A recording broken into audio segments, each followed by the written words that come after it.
about playing the Nets a Big-3 for the first time on Thursday. LeBron James pumped the brakes on calling it an unprecedented collection of talent, reminding reporters, quote, "Have we forgotten about KD, Steph, and Klay already?" I mean, there you go. There you go. Right there. LeBron, of course, lost back-to-back finals to the Warriors' Big-3 that he referenced there. So, Shannon, do you agree with LeBron here?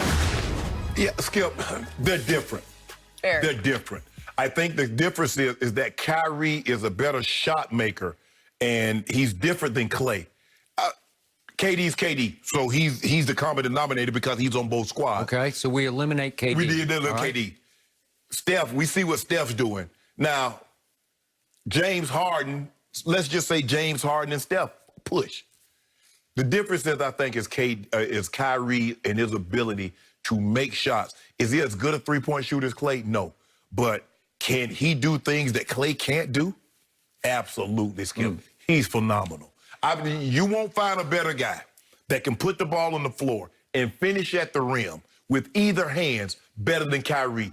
Big or small, he's spectacular. But I give a nod. This is where I'm going to give the nod to Golden State. Draymond. Because he's the difference maker. Draymond is better at doing what he does than any other big, Skip, because he can run the offense. Draymond, Skip, you remember when Draymond used to get triple-doubles like it was nothing? He's one of the few guys that had a triple-double, Skip. It got steals, no points. He got it with steals. Okay. But with that being said, the firepower, this team now in Brooklyn averages 5 more points with their Big-3 than the Big-3 averaged in Golden State. And all that said, at the end of the day, Skip, you're going to have to win a title to pay it off. In order for this thing to be as great as you believe it is, you're going to have to, because the Golden State, what they were able to do, back-to-back. If they went to 3 straight, KD got injured, I believe they'd won 3 they'd have won 3. When they went to 5 straight, I believe they would have won 3 straight had KD and Klay not gotten hurt. Okay. So this Brooklyn Nets team is going to have to pay this off, Skip. But if you make me say, well, Shannon, you got to pick one, I'm taking the Brooklyn Nets. I ain't never seen anything like this here. Oh, so you are. So in the end, you're saying, whoa, I'm going this direction. Because, like I said, if Steph and KD is a push because he was at both squads. If I say Steph Curry and James Harden, now I believe James is a better facilitator of an offense than Steph, but you won't say scoring and things of that nature, we'll push it. Okay. Kyrie is a difference maker. I'm taking Kyrie over Klay. Your man, LeBron, is not going to love you saying that. I mean, he got his reason for saying what he said, but I'm just saying, just looking at it.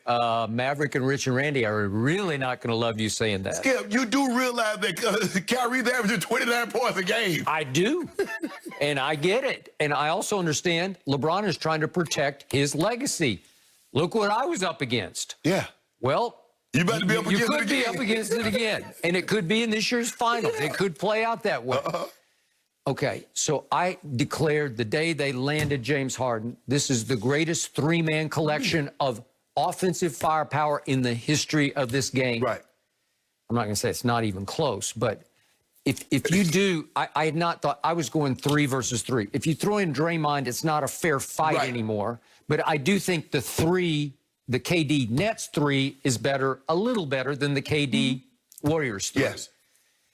Then we start going into Joe Harris. He was a 3-point shootout winner, right? So he can really shoot it, so that's a piece. Jeff Green has been a really nice piece. Are they Draymond? Is DeAndre Jordan better than Bogut or what? You know, now you start going Festus Festus Vanderbilt University. Way to go. Thank you very much for bringing him up. Okay, now I'm going to start with James versus Steph. Right. Here's all you need to know. 40-point games career. Right. James has 99. Steph has 39. Right. So James is a better all-around scorer than Steph. He's obviously not a better three-point shooter because nobody's a better three-point shooter. Okay? But James can shoot threes. Right. James can really make his free throws. Not quite Steph, but he's in the ballpark. Right. Okay? Then we go to point guard.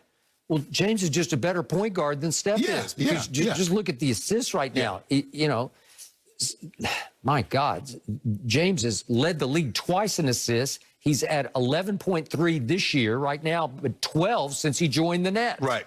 Well, Steph isn't that good. Right. You know, the most Steph's career high in assists is 9. Right.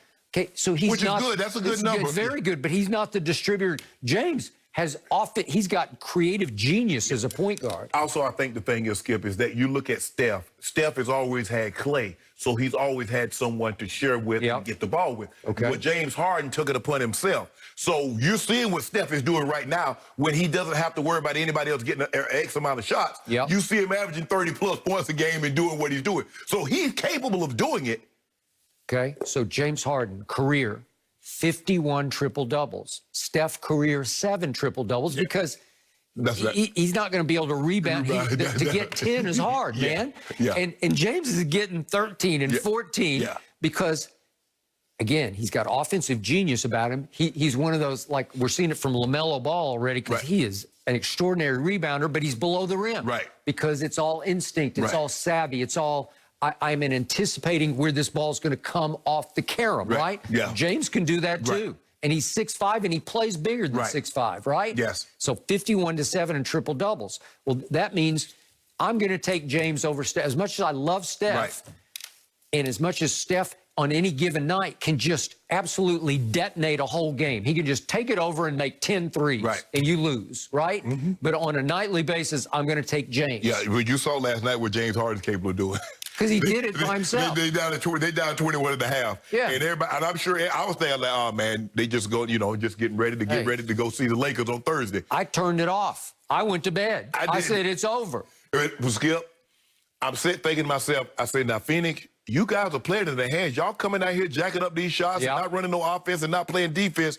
And the next thing you know, you let Joe Harris hit a 3. And then Tyler Johnson come in and hit a 3. And then Shannon hit a 3. And then James Harden slithers ways to the basket to get up a couple of layups. They throw a couple of lobs. And next thing you know, 21 is down to 13. They push it back to 17. It's down to 9. They push it back to 12. And the next thing you know, Skip, with 2.5 minutes left, it's 5-point ball game. And I'm like, uh-oh, y'all in trouble. Okay, with 2:46 left last night at Phoenix against a team that had won 6 in a row, the Nets were down 8. Down 8 with 2:46 left. And you're without KD and Kyrie, and all of a sudden, from 2:46 to the finish, guess how many points the home team scored? 0. And Jay Crowder missed a couple of shots. Then we go right down the list. Devin Booker missed one. Chris Paul missed one late. They can't allow that to happen. They should have closed the deal. They gave up 40 in the fourth. Skip, I disagree. Booker shouldn't have took the last shot.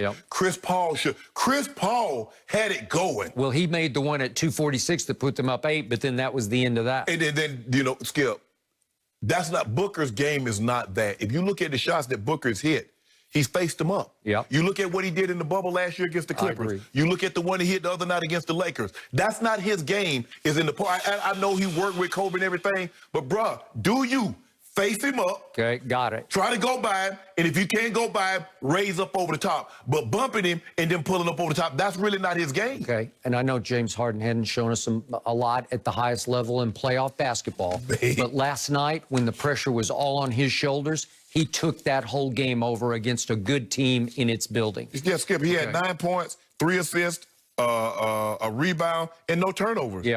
They had 1 turnover the entire night. They got 40. Greatest perimeter scorer I've ever seen is James Harden. Skip, they got 74 points in the second half. I got it. Okay, let's go quickly. Kyrie versus Klay. Kyrie, to your point, is just a better all-around scorer than Klay Thompson. So 30-point games career. Kyrie has 100. Klay has 57. So you can just see Kyrie is more capable of just going off. Absolutely. Okay.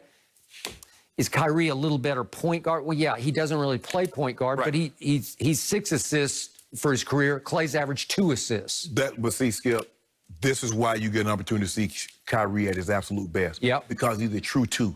And you're not asking him to make plays for everybody else. You let him do his thing. And so now you're seeing he's doing his thing without the responsibility, and James Harden is running the show. That's what Kyrie Irving is. That's Kyrie at his absolute best. Okay.